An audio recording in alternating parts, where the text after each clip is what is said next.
आजकल जिहादी इसी तरह के आ रहे हैं जो कह रहे हैं हमें इजराइल से कोई प्रॉब्लम नहीं हो। तुर्की की इन्वेस्टमेंट थी इन एचटीएस के ऊपर क्योंकि वो कुर्दों के खिलाफ हैं जो कि वहां पे बैठे हुए हैं। तो इसराइल इतना ताकतवर कैसे है? तकरीबन $3 बिलियन की तो उन्हें इमदाद जो है हर साल अमेरिका की तरफ से मिलती है। इंडियन और जो इजरायली हैं पाकिस्तान के खिलाफ उनका जो नैरेटिव है वो एक ही है। क्यों इन दहशतगर्दों को पनाह दे रहे हैं? उनका पर्पस क्या है? जिस तरीके से अभी अफगानिस्तान के तालिबान का रवैया होता जा रहा है तो मेरे ख्याल में इसे सिर्फ कमजरफी कहेंगे। पाकिस्तान अपनी सप्लाई बंद कर दे वहां पे है तो मेरा नहीं ख्याल अफगानिस्तान ज्यादा देर तक सर्वाइव कर सकता है। पाकिस्तान ने किस तरह अमेरिका को शिकस्त दिलवाई? पाकिस्तान ने वही किया जो अमेरिका करता है, अपने वेस्टेड इंटरेस्ट को प्रोटेक्ट किया। बताएं पाकिस्तान में रेमंड डेविस क्या कर रहा था? पाकिस्तान में ब्लैक वाटर क्यों आई थी? ब्लैक वाटर एक अपना मर्सनरीज का ग्रुप है पूरी दुनिया के अंदर है जो कि अपना टारगेट ऑपरेशन करते थे यहाँ के ऊपर। फुटबॉल ब्रीफ केस से अगर कोई स्ट्राइक लॉन्च होती है अमेरिका के ऊपर है तो वो डीकोड कर सकता है। अस्सलाम वालेकुम नाज़रीन, आज के पॉडकास्ट के साथ मैं हूं आपका होस्ट मोहम्मद तारिक खान फिर हाजिर हूं। फिर पूरी कोशिश की जाती है, कोशिश करता हूं कि आपके सामने वो लोग लाऊं, वो ऐसी बात करें, ऐसी शख्सियात लाऊं जो आपके सियासी मंजरनामे पर, पाकिस्तान के सियासी मंजरनामे पर और आलमी मंजरनामे पर चीज़ों के हवाले से जो आपकी अंडरस्टैंडिंग है, जो आपकी सोच है, या तो आपके अंदर नई अंडरस्टैंडिंग और नई सोच पैदा करे या कम अज़ कम आपकी सोच को एक नई जहत दे। ऐसी ही गुफ्तगू के लिए हमारे साथ इंटरनेशनल अफेयर्स पर, इंटरनेशनल रिलेशंस पर एक अथॉरिटी समझे जाते हैं, लेक्चरार हैं निजी यूनिवर्सिटी में, उस्मान वड़ाई साहब। हमने उनको सर दावत दी कि मेहरबानी करें सर आप हमारे पास आ जाएं। उस्मान वड़ाई साहब का बहुत शुक्रिया, आपने वक्त दिया। Thank you for having me. जी उस्मान साहब, ये बताइएगा कि ये अफगानिस्तान में क्या, पाकिस्तान और अफगानिस्तान में ये तनाज़ा क्या बन गया? ये क्या हो क्या रहा है? ये अफगानी हमारी बात क्यों नहीं सुन रहे सर? मेरे ख्याल में अगर मैं थोड़ा सा अपना लेवरेज लूँ तो मेरे ख्याल में कमजरफी इसे कहेंगे अपना अफ़गानिस्तान के मामले के हवाले से। क्योंकि अगर हम देखें वॉर ऑन टेरर के अंदर पाकिस्तान ने हमेशा डबल गेम का ताना सुना इन्हीं अफ़गानिस्तान के तालिबान की वजह से, जो सही, आज जो है प्रॉपर अफ़गानिस्तान को स्टेट स्पॉन्सर्ड स्टेट के तौर पे पाकिस्तान पे लॉन्च कर चुके हुए बिल्कुल हैं। सर, ऐसा ही है। और रेफ्यूजीज़ की हम बाद में बात कर लेंगे कि रेफ्यूजीज़ को लेके जो एक ह्यूमेन ट्रीटमेंट का एक नैरेटिव बिल्ड किया जाता है वो इतना ज़्यादा जस्टिफाइड नहीं है। पूरी दुनिया के अंदर होता है। सीरिया की वॉर ख़त्म होने के बाद तमाम सीरियन रेफ्यूजीज़ को तुर्की भी निकालने की तरफ आ गया हुआ है। तो वो हम ह्यूमन एंगल बाद में देखेंगे। पहले हम बात कर लेते हैं अफ़गानिस्तान की जो गवर्नमेंट है। और यहाँ ये नाज़रीन को बताना बड़ा ज़रूरी है कि अफ़गानिस्तान की गवर्नमेंट की कोई लेजिटिमेसी नहीं। पूरी दुनिया ने अभी तक उन्हें इंटरनेशनली रिकॉग्नाइज़ नहीं किया, ये अफ़गानिस्तान की जो अथॉरिटी हैं। और पाकिस्तान वो वाहिद स्टेट है जिसने 2016 में under the Trump administration reconcile करवाने के अंदर अपना बड़ा कलीदी किरदार अदा किया दोहा टॉक्स में। और उसके बाद रिहेबिलिटेशन के लिए we have been striving for last 3 year, जब अगस्त 2021 में पुल आउट करके अमेरिका यहाँ से गया। उसके बाद पाकिस्तान ने बार्टर सिस्टम के थ्रू वहाँ के ऊपर जो सप्लाई है उसको चोक नहीं होने दिया। और वहाँ पे जो खुराक वहाँ पे पहुँचाई गई, इवन यहाँ से जो डॉलर है वो स्मगल होके गया। लेकिन दूसरे एंड के ऊपर हम देखते हैं कि अफ़गानिस्तान के तालिबान का रवैया तकरीबन वही होता जा रहा है जो हामिद करज़ई और अशरफ गनी की गवर्नमेंट का रहा है। अफ़गानिस्तान के अंदर एक सेंचुरी और हाइड आउट बना के उन तालिबान के ग्रुप्स को, जो टीटीपी के लोग हैं, वहाँ पे रखा गया। तकरीबन 6000 के करीब उनकी तादाद जो है लगभग बताई जाती है, जो वहाँ के ऊपर रीयूनिफिकेशन कर रहे हैं उन स्प्लिंटर ग्रुप्स की, जो कि 20 के करीब बनते हैं। और अलकायदा के नीचे वो एक एम्ब्रेला खड़ा करना चाह रहे हैं। और वो ना सिर्फ पाकिस्तान के अंदर अर्बन सेंटर में सॉफ्ट टारगेट करते हैं, बल्कि वो पाकिस्तान के पेरिफेरी के एरिया के अंदर जो हैं वो बड़ी कैलकुलेटेड स्ट्राइक्स कर रहे हैं। तो मेरे ख्याल में कोई स्टेट भी जो है इस चीज़ को अफोर्ड नहीं कर सकती। वॉर ऑन टेरर तकरीबन अमेरिका यहाँ से जा चुका हुआ है, उसके उस्मान बावजूद। साहब, एक सवाल मेरे ज़हन में आ गया। सवाल ये है कि वो अफ़गान जिनको हमने सपोर्ट किया, वो अफ़गान जो बीमार होते हैं तो पाकिस्तान में इलाज के लिए आते हैं, वो अफ़गान जिसको पाकिस्तानी रियासत ने 40 साल से सपोर्ट किया, रूस की वॉर से लेकर आज तक पाकिस्तान में अफ़गान मुहाजिरीन मौजूद हैं। इतनी बड़ी सपोर्ट के बावजूद जो अफ़गान तालिबान हैं, उनके फैमिली यहाँ रहती रहीं। हमने कोयटा शूरा के ताने से, सवाल मेरा ये है, वो क्यों इन दहशतगर्दों को पनाह दे रहे हैं? उनका पर्पस क्या है? हमने क्या नुकसान किया उनका? पाकिस्तान ने क्या नुकसान किया उनका? वो क्यों इन तालिबान को पनाह दे रहे हैं? मेरे ख्याल में उन अफ़गान तालिबान को एक दफ़ा कॉन्टेम्पलेट करना चाहिए, क्योंकि पाकिस्तान ना सिर्फ यहाँ पे वो रह के गए हैं, उनकी यहाँ पे टाइज़ हैं, बल्कि वो यहाँ के मदरसों के तालिब इल्म हैं। तो तालिब इल्म है। एटलीस्ट उस स्टेट ने जिसमें उन्होंने तालीम दरसो तदरीस जो है यहाँ से सीखी की, तो एटलीस्ट उन्हें इस चीज़ का भी ख्याल रखना चाहिए कि पाकिस्तान एक होस्ट कंट्री रहा। अपने लिमिटेड रिसोर्स के बावजूद 4 मिलियन अफ़गान रेफ्यूजीज़ को हमने यहाँ पे पनाह दे के रखी, तकरीबन 40 साल तक है। और वो हमारे सिस्टम के अंदर एम्बेड कर गए। अब जाके अमेरिका वहाँ से पुल आउट कर गया तो डेफिनेटली जो अनरजिस्टर्ड तालिबान अफ़गान रेफ्यूजीज़ हैं, उनकी यहाँ पे कोई जस्टिफिकेशन नहीं। जैसे मैंने बात की सीरियन रेफ्यूजीज़ को उनकी एप्लीकेशन को रोक दिया गया है। जैसे ही वहाँ पे एचटीएस आई है, अमेरिका, यूरोप के अंदर एप्लीकेशनों को डिक्लाइन कर दिया गया कि रेफ्यूजी के स्टेटस के लिए क्वालिफाई नहीं करते, they should be sent back. तो मेरे ख्याल में अफ़गानिस्तान के जो लोगों को यहाँ से भेजा गया, तो वहाँ पे जो रिज़ेंटमेंट का एलिमेंट हमने अवाम में देखा, वो भी मुझे लगता है जस्टिफाइड उतना ज़्यादा नहीं है, क्योंकि 40 साल के बाद उनकी रेंटिंग एंड रेविंग नहीं बनती।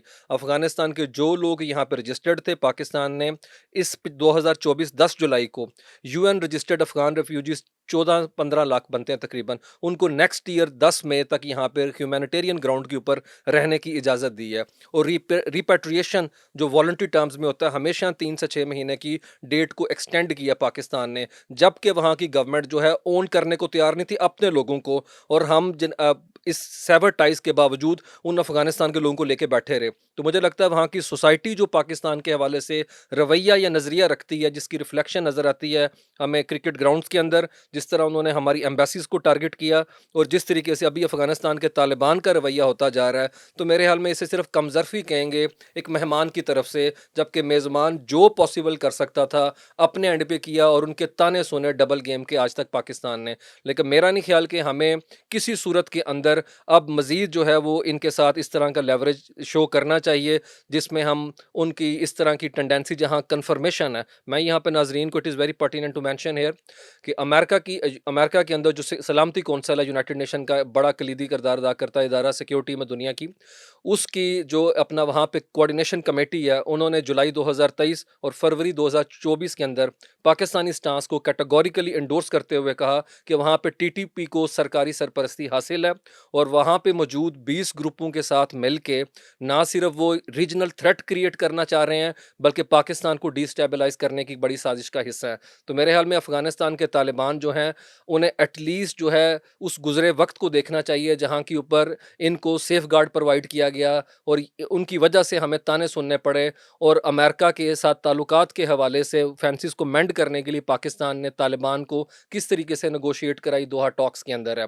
और जिस तरीके का वहाँ से रेटरिक आ रहा है, मेरे ख्याल में अगर पाकिस्तान आज अपने बॉर्डर बंद कर दे, आज पाकिस्तान अपनी सप्लाई बंद कर दे वहाँ पे है, तो मेरा नहीं ख्याल अफगानिस्तान ज़्यादा देर तक सर्वाइव कर सकता है। ह्यूमैनिटेरियन ग्राउंड की मैं बात कर रहा हूँ। तो मेरे ख्याल में अफगानिस्तान की गवर्नमेंट को स्पेशली अपने नज़रिए, अपने जो उनका रवैया है उस पर नज़रसानी करनी चाहिए कि जब पूरी दुनिया उनको लेवरेज देने को तैयार नहीं है, हमने उन्हें उनके साथ 1-to-1 मुलाकात की। मुल्ला मुत्तकी को कई दफ़ा पाकिस्तान के अंदर इनवाइट किया और इमरान खान के रजीम के अंदर यहाँ पे इस्लामिक सरबराही कॉन्फ्रेंस का फॉरेन मिनिस्टर का सेशन कॉल किया यहाँ पे, ताकि अफगानिस्तान जो है वहाँ के मामलात को किसी तरीके से मैनेज किया जा सके।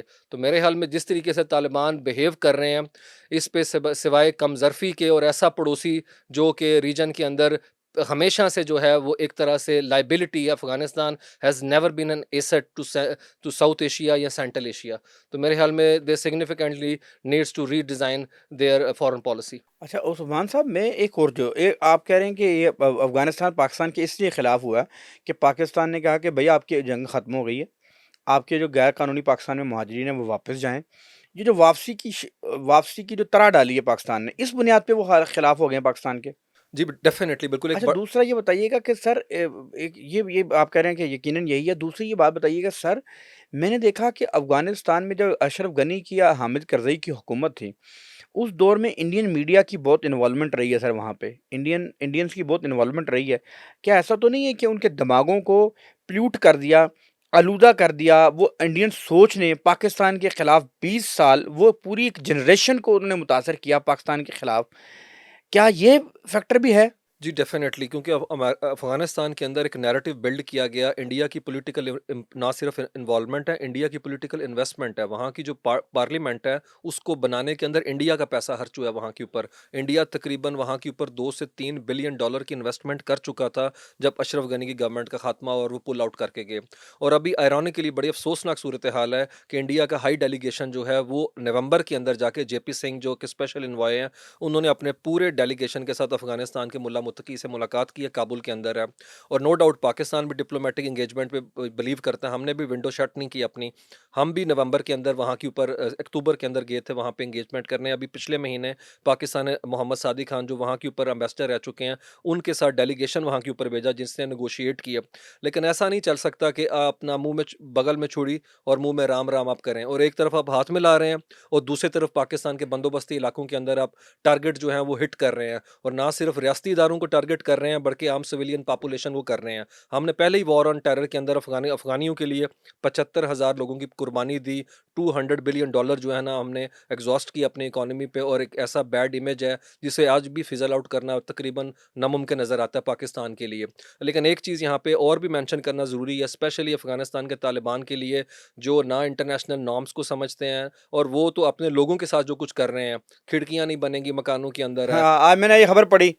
तो आप उससे अंदाज़ा कर लें उनका कितना टनल विजन है कि लड़कियों को पढ़ने नहीं देंगे, ब्यूटी सैलून बंद कर देंगे, स्कूल, कॉलेज, यूनिवर्सिटीज़। मेरे ख्याल में एक ऐसी सोच का, दकियानुसी सोच का हामिल जो एलिमेंट्स हैं, वो डेफ़िनेटली पाकिस्तान को कुछ ख़ास ऑफ़र नहीं कर सकते।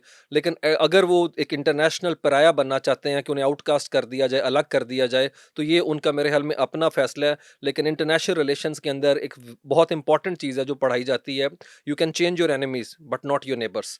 तो मेरे ख्याल में अफ़गानिस्तान को ये चीज़ का पूरे तरीके से इदराक होना चाहिए कि उन्होंने हमेशा से जो है ना। सर एक और चीज़, मैं आपकी बात समझ गया हूँ। एक मुझे और चीज़ बताएँ। मुझे लगता है कि ये जो अफ़गान्स हैं, ये सुपीरियरिटी कॉम्प्लेक्स का शिकार हैं। इन्हें ये लगता है कि हमने भाईजान, हमने रूस को शिकस्त दी, हमने अमेरिका को शिकस्त दी, हमने 1900 के करीब बरतानिया को शिकस्त दी। हमारे गोरी हैं, हमारे अब्दाली हैं, हमारे तो मिसाइलों के ना, तुम्हारे मिसाइलों के नाम भी हमारे नामों पे हैं। ज़रा इस पे तो गौर फरमाएँ कि ये कितना कॉन्स्पिरेसी कॉम्प्लेक्स जेन्युइन है, ऑथेंटिक है, या आप कह लें कि ये जायज़ है? इस पर बात करें सर। मेरे ख्याल में ये बड़ा सूडो किस्म का नैरेटिव होगा अगर अफगानिस्तान ऐसा जो अमेरिका की मिलिट्री माइट, मिलिट्री मशीन, इसाफ की फोर्सेस के साथ लिबिया को, त्रिपोली को डिबाकल कर सकते हैं, जो कि फॉल ऑफ बगदाद कर सकते हैं। उनके लिए एक ऐसी एंटिटीज़ को मैनेज करना जिनके पास ना अपना वेपन है, ना टैंक्स है, ना जेट्स वगैरह हैं, और अगर ऐसी ही सिचुएशन होती तो अफगानिस्तान के लोग जहाज़ों से गिर के क्यों मर रहे थे जब अमेरिका यहाँ से पुल आउट करके जा रहा था। तो मेरे ख्याल में ये बिल्कुल अनजस्टिफाइड किस्म की इट्स ए मिथ है, जिसका डिबंक किया जाना बड़ा ज़रूरी है कि अफ़गानिस्तान में नो डाउट हर कंट्री के लोग रेज़िस्ट करते हैं, लेकिन सिर्फ़ उसी चीज़ के ऊपर ही उसको खड़ा कर देना नैरेटिव को, ये मेरे ख़्याल में रीज़नेबल प्रपोज़िशन नहीं है। ये बताएँ कि क्या पाकिस्तान की सपोर्ट के बगैर अफ़गान रूस और अमेरिका के खिलाफ जंग जीत सकते थे? डेफ़िनेटली बिल्कुल जंग नहीं जीत सकते थे, और मेरे ख़्याल में अफ़गानिस्तान की जो जंग है 79 की बोल्शेविक जो वहाँ के ऊपर इन्वेजन थी, उसको ब्लीड करने के अंदर अफ़गानिस्तान के लोगों से ज़्यादा उन जिहादीज़ का हाथ है जो मिडल ईस्ट की तरफ से आए और जिन्हें ट्रेंड किया गया यहाँ पे, और अमेरिका पैसा इंजेक्ट किया गया। तो उस स्ट्रगल के अंदर उनका इतना ज़्यादा खुद हिस्सा नहीं था, लेकिन बाद के वक़्त के अंदर तालिबान ने नो डाउट पावर अज़्यूम कर ली और वो हमने देखा। लेकिन उनको पूरी दुनिया में पाकिस्तान पहला कंट्री है जिसने अफ़गानिस्तान के तालिबान को जो है वो तस्लीम किया था। तो मेरे ख़्याल में अगर हिस्ट्री जो है इज़ एनी गाइड, तो मेरे ख़्याल में अफ़गानिस्तान को एक दफ़ा मुड़ के पाकिस्तान की जो कोशिशें, काविशें थीं, उन लोगों को तस्लीम कराने से मुतल्लिक, और जिस तरीके से हमने उन्हें सपोर्ट किया, फाइनेंशियली सपोर्ट किया हमने उन्हें, और जिस तरीके से हमने उन्हें इमोशनली, जब वो उन्हें डेंट पड़ा और वहाँ से वो सारे रेफ्यूजीज़ आए, उन्हें यहाँ पे इक्वल जो अपॉर्चुनिटी, तो डेफ़िनेटली उनके लिए मुश्किल होंगी जब पाकिस्तानी खुद यहाँ पे सफ़र कर रहे थे। लेकिन मेरे ख़्याल में किसी हद तक लेवल प्लेइंग फ़ील्ड थी, उन्हें अवेलेबल थी। मैं रेशियल प्रोफाइलिंग नहीं करना चाहता, ऑफ़ कोर्स पश्तून बेल्ट को है, उनकी बड़ी कुर्बानियाँ हैं, बड़ा उन्होंने सफ़र भी की उस साइड के ऊपर है। लेकिन मेरे ख़्याल में सोसाइटी को अंदर जो कॉन्शियंस है उनकी है, उसको इस तरीके से तोड़-मरोड़ के पेश कर दिया गया उनकी लीडरशिप की तरफ से, जिसमें वो every accusing finger has been finding Pakistan to blame कि ये हमारा कसूर है। दूसरा इंडियन एलिमेंट भी यहाँ पे बहुत ज़्यादा कार फरमा है।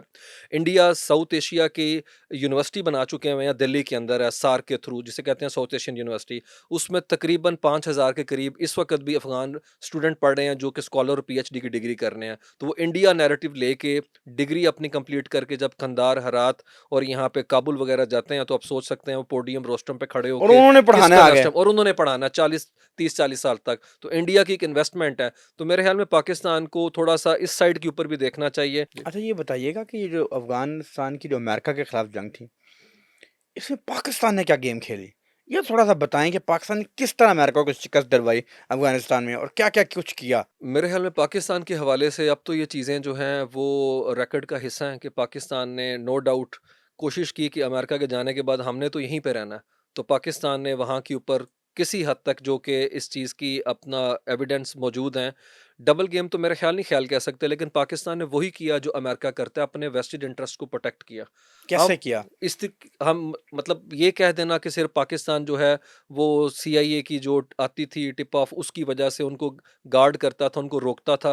मेरे ख़्याल में इसका तो कोई एविडेंस इस तरीके से नहीं है। लेकिन नो डाउट पाकिस्तान के एंड के ऊपर बड़ी जस्टिफाइड किस्म की एक इंटेंट थी कि हम इन अफ़गान तालिबान के खिलाफ एक महाज़ ना खोलें, क्योंकि हमारी डायरेक्ट उनके साथ कोई कन्फ्रंटेशन नहीं। कैसे पाकिस्तान ने अमेरिकन्स के खिलाफ पाकिस्तान ने कैसे इन अफ़गानों को सपोर्ट किया? ज़रा बताएँ लोगों को। मतलब ये इसमें पाकिस्तानी गवर्नमेंट का जो है वो स्टांस ऑफिशियल अगर हम उसको देख लें, तो वो तो हमेशा से यही रहा है कि पाकिस्तान जो है पराई जंग जो है उसको अपनी जंग नहीं बनाएगा।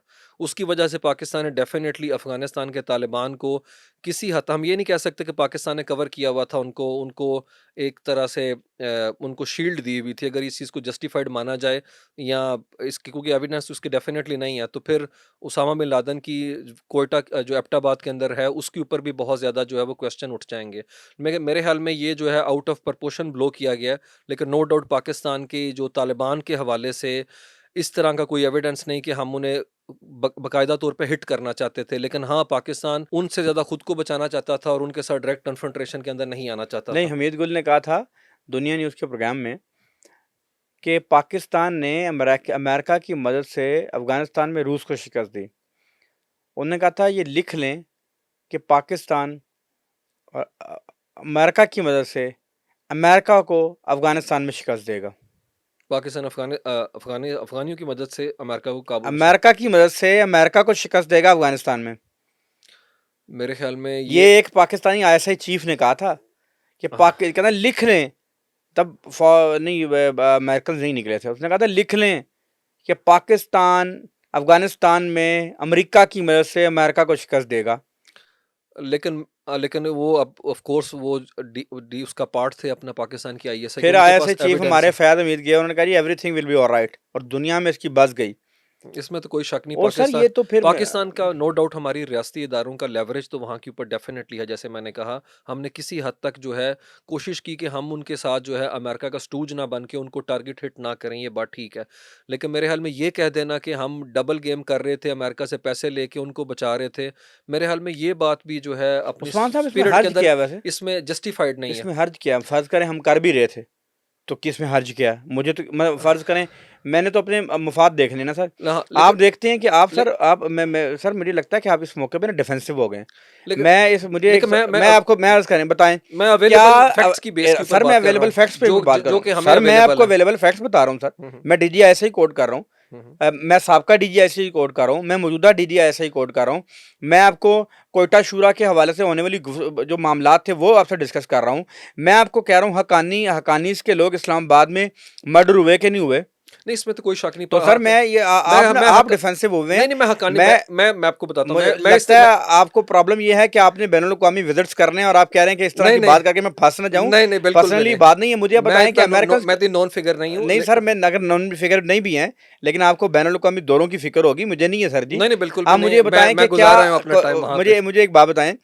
आप कहते हैं कि यार आप डिफेंसिव हैं सारे मामले में, हम्म, मैं डिफेंसिव नहीं हूं सर।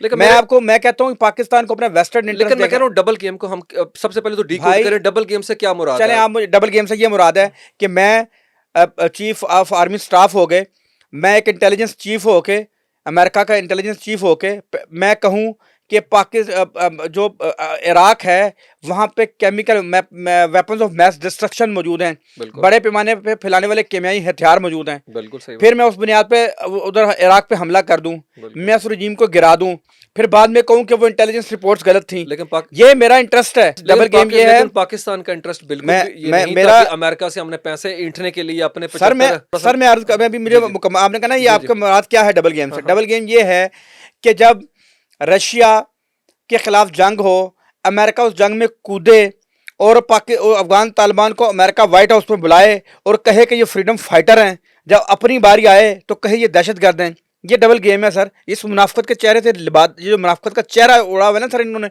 ये बताएं लोगों को सर। ये मुनाफिकत के चेहरे नहीं है कि वो तालिबान जिनको हक्कानी को व्हाइट हाउस में खड़े होकर अमेरिकी सदर कहता था दे आर फ्रीडम फाइटर्स, वो फुटेजेस मौजूद हैं। फिर वही तालिबान जो दहशतगर्द करार पाए सर, वो जो फ्रीडम फाइटर थे सर। जरा ये मुनाफिकत के चेहरे उड़ाए हैं जरा, मैं चाहता हूं कि आप बोलें, आप तो मैं डिफेंसिव हो गए हैं नहीं, सर। मैं डिफेंसिव कॉन्टेक्स्ट में हूँ कि अमेरिका की मुनाफिकत जो है पूरी दुनिया पे अयां है, इसमें कोई शक वाली बात नहीं। उनके जो डॉक्यूमेंट्स डीक्लासिफाई सर हुए हैं हमने समझा दिया है कि ये और डबल गेम क्या होती है और कैसे की जाती है, और मैंने सारी मिसालें अमेरिका की दी हैं, पाकिस्तान की कोई नहीं दी। नहीं, नहीं, इसमें कोई शक वाली बात नहीं है, लेकिन मैं कह रहा हूँ कि पाकिस्तान के कॉन्टेक्स्ट में ये कह देना कि पाकिस्तान ने डबल गेम ऐसे की, अगर मैं इस डबल गेम को समझूँ कि हम उन्हें वेपन सप्लाई करते थे अफ़गानिस्तान के तालिबान को और उनको वहाँ पे यहाँ के में हमने अपने पास रखा हुआ था और अमेरिका से पैसे इंटरे थे, तो मेरे ख़्याल में इस बात के अंदर एक कबाहत ये है कि उस वॉर के अंदर अगर हम एक तरफ फ़ायदा उठा रहे हैं, तो हमारा ही 80,000 बंदा वहाँ पे शहीद हो रहा है, पाकिस्तान के अंदर है। वॉर अर्बन सेंटर तक आ गई है, लाहौर के धमाके आप अच्छी तरह जानते हैं कि हमारी न्यू लाइफ का एक नॉर्मलाइजेशन का पैटर्न बन चुके हुए थे। तो मेरे ख्याल में ये मान लेना या ये बात कह देना, क्योंकि मेरे पास वो सब्सटेंशियल एविडेंस नहीं है, लेकिन ये बात किसी हद तक बिल्कुल जस्टिफाइड है कि पाकिस्तान तालिबान के खिलाफ एक जंगी महाज नहीं खोलना चाहता था। बताएं पाकिस्तान में रेमंड डेविस क्या कर रहा था, पाकिस्तान में ब्लैक वाटर क्यों आई थी, बता देना सर लोगों को। बिल्कुल वो क्या इधर क्या छनकना बजाने के लिए आए थे? नहीं, पाकिस्तान में ब्लैक वाटर क्यों थी? बिल्कुल डेफिनेटली क्यों थी ब्लैक वाटर, क्या कर रही थी पाकिस्तान में? मेरे ख्याल में उस वक़्त की जो पाकिस्तान की अपना गवर्नमेंट थी, स्पेशली अगर परवेज़ मुशर्रफ रजीम की बात करें, तो उन्होंने बहुत ज़्यादा अपना लेवरेज दिया था अमेरिकन्स को अपनी सॉइल के ऊपर। हुसैन हक्कानी साहब के ऊपर जिस तरीके से एलिगेशन लगते हैं कि उन्होंने किस तरीके से वहाँ पे पाकिस्तानी जो एम्बेसी थी है, उन्हें एक तरह से अमेरिकन पैराफर्नेलिया का पार्ट बना के जिस तरीके से वीज़ा जारी किए उन्हें, और यहाँ के ऊपर ब्लैक हमने वाटर को देखा जारी किया ना? ब्लैक वाटर को जारी ब्लैक किया। वाटर इधर क्या करती दुनिया भर में, बताएं ब्लैक वाटर तो डेफिनेटली पता, ब्लैक वाटर अंडर कवर अपना काम काम क्या करती थी। करती है, बताएं ना सर लोगों को। ब्लैक वाटर एक अपना मर्सनरीज का ग्रुप है पूरी दुनिया के अंदर है, जो कि अपना टारगेट ऑपरेशन करते थे यहाँ के ऊपर है, लेकिन हम देखते हैं कि रियासत हमें पाकिस्तानी गवर्नमेंट कितनी कमज़ोर नज़र आती है जब रेमंड डेविस दिन दिहाड़े हमारे लोगों को मार क्या देता है और इम्यूनिटी क्लेम करके जहाज़ पे बैठ के यहाँ से चले क्या जाता है। ब्लैक वाटर पाकिस्तान में पाकिस्तान को नुकसान पहुंचा रही थी? पाकिस्तान के मुफाद को नो डाउट डेफिनेटली पहुंचा रही थी, रेमंड लेकिन डेविस इधर क्या इधर छनकना बजाने के लिए पकड़ा गया था? बिल्कुल नहीं, कोई शक वाली बात नहीं। उसने जिस तरीके से हमारे लोगों को रन ओवर किया, मारा, और उसके बाद डिप्लोमेटिक इम्यूनिटी जो वो बिल्कुल क्वालिफ़ाई नहीं करता था, वो क्लेम की गई। लेकिन मेरे ख़्याल में इसके अंदर जनाब थोड़ा-सा मसला जो है वो हमारे एंड के ऊपर बल्कि काफ़ी है शायद, कि हमने उस वक़्त क्या किया कि हमने अपने लोगों को जो कि जान से चले गए हुए थे, उनके लिए ड्यू प्रोसेस ऑफ लॉ को फ़ॉलो नहीं चले किया मैं और तो उसे क्लीन चिट दे के यहाँ से भेज दिया। पाकिस अगर हम उसकी बुक पढ़ें तो उसने बताया कि उसको छोड़ने की कीमत अमेरिकन्स ने क्या अदा की थी पाकिस्तान के क्या अदा अंदर। की थी? वो पाकिस्तान के जो उस ज़माने के डीजीआईएसआई थे, उनके हवाले से वो क्लेम करता है कि उनकी एक्सटेंशन जो है दी गई थी और दियत के पैसे तक पाकिस्तानी सरकार ने पे किए थे। क्या नाम था तो उस ये बड़ा डीजीएसआई पेनफुल का? है डेफ़िनेटली है।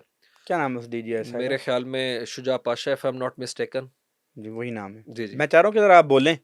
नहीं, मैं डेफ़िनेटली बिल्कुल है। ये ना ये पाके हमने मेरे देखे ख़्याल सर, में मेरे ख़्याल हमारी में प्राइम जोड़ी मेरा और आपका प्राइम, मेरे मुझे तो लगता है कि मेरा मेरे जो ख़्याल में प्राइम जनरल बाजवा इस चीज़ को कैटेगोरिकली कह चुके हैं कि अपना फ़ौज का किरदार जो है वो बड़ा अपना सियासत के अंदर बिल्कुल नहीं होना चाहिए और वो आज के बाद वो नहीं करेंगे। ये उनकी ऑन रिकॉर्ड जो है स्टेटमेंट है। तो मेरे ख़्याल में इस चीज़ के ऊपर उन्होंने डेफ़िनेटली सीखा होगा कि ये चीज़ें जो माज़ी के अंदर की गई पिछली गवर्नमेंटों ने, स्पेशली जो अपना पाकिस्तान के वो इदारे जो जिस तरीके से मुशर्रफ रजीम था यहाँ के ऊपर अपना मामलात को टैकल कर रहे थे, that could have been much better, लेकिन उसे ठीक तरीके से टैकल नहीं किया गया। एमल कांसी समेत जो पाकिस्तानी लोगों को हैंड ओवर किया गया और उनका यहाँ पे ट्रायल नहीं किया गया।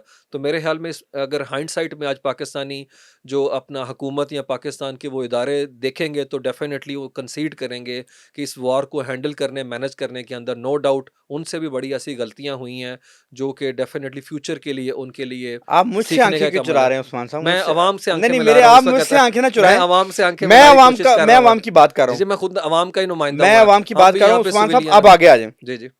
ये बताएं कि खबरें आ रही हैं कि चाइना पाकिस्तान से कुछ डिमांड कर रहा है, हुँ, हुँ। लाइक गवादर, कि आप हमें हैंड ओवर कर दें, यानी हमें हमें दे दें ऑपरेशन, हुँ, हुँ। सारे मामलात। कोई ज़्यादा चाह रहा होगा चीज़ें, हुँ, वरना हुँ। ग्वादर तो अभी भी चाइनीज, ग्वादर पोर्ट तो चाइनीज़ के पास है। हुँ, हुँ। उसके बदले में पाकिस्तान उनसे कह रहा है कि भाई आप हमें सेकंड स्ट्राइक ऑप्शन दे दें। एक तो लोगों को बताइए कि ये सेकंड स्ट्राइक ऑप्शंस क्या है और पाकिस्तान ये क्यों चाहता है? Second strike option in which terms? And India के साथ तो पाकिस्तान सेकंड स्ट्राइक भी बिलीव करता है क्योंकि हम प्रीएम्प्टिव नहीं स्ट्राइक नहीं नहीं सर, मैं करेंगे। सेकंड स्ट्राइक ऑप्शंस के तौर पे मैंने जो पढ़ा, मैंने जी, अंडरस्टैंड जी। किया, मैंने बताएँ, पढ़ा बताएँ। कि वो ये था कि पाकिस्तान ने कहा कि हुँ, हुँ। अल्लाह ना करे पाकिस्तान पे अगर कोई एटमी हमला हो जाता है हुँ, हुँ। अचानक, हुँ, हुँ। तो जो चाइनीज सॉइल है उसको इस्तेमाल करते हुए हम सेकंड स्ट्राइक ऑप्शन वहां से चाइनीज सॉइल से ले सकें, इस पे कोई डेडलॉक आया हुआ है। मेरे ख़्याल में ये बात अब मेरे पास तो एविडेंस नहीं है, ऐसी कोई इन्फॉर्मेशन नहीं है मेरे ख़्याल में मेरे पास कि ऐसा हुआ, और वैसे भी इंडिया अचानक हमला कर नहीं सकता। एक मुआहदे के तहत इंडिया की न्यूक्लियर डिवाइस जो है, वो इंडिया के कई शहरों के अंदर रखी गई है अलग-अलग, जिसे असेंबल करने में 72 घंटे का टाइम है, और पाकिस्तान ने भी अपना मुआहदे के तहत न्यूक्लियर डिवाइस जो है, वो इसी तरीके से डिफरेंट जगहों के लोकेशन के ऊपर रखी है, जिसको जोड़ने में 72 घंटे का टाइम इसीलिए दिया गया है ताकि वो कंट्री दोबारा से कंटेम्पलेट कर ले, क्या वो पॉइंट ऑफ नो रिटर्न के ऊपर जाना चाहता है? तो मेरे ख़्याल में ये कह देना कि अचानक से हमला हो जाएगा ये अगले मुआहदा मिनट के किसके साथ अंदर। किया सर हमने? जी, ये मेरे ख़्याल में पाकिस्तान की अंडरस्टैंडिंग है तकरीबन इस अपना 1999 के बाद की इंडिया के साथ है, जिसके अंदर ऐसी जंग किसी वक़्त भी छिड़ नहीं सकती, जिसके अंदर कंटेम्पलेशन ना हो, और कम से कम 72 घंटे दोनों एंड के ऊपर होंगे। तो ये इंटरनेशनल रिलेशंस के अंदर ये अंडरस्टैंडिंग है कि ये डराने के लिए बनाए जाते हैं, चलाने के लिए नहीं बनाए जाते। आप कह रहे हैं उसके लिए पाकिस्तान और हिरोशिमा भारत के दरमियान ये पाकिस्तान मुआहदा है भारत के दरमियान ये एक कि जो अंडरस्टैंडिंग अगर है। जो एटमी असासे हैं वो मुख्तलिफ जगहों पर रखे जाएंगे।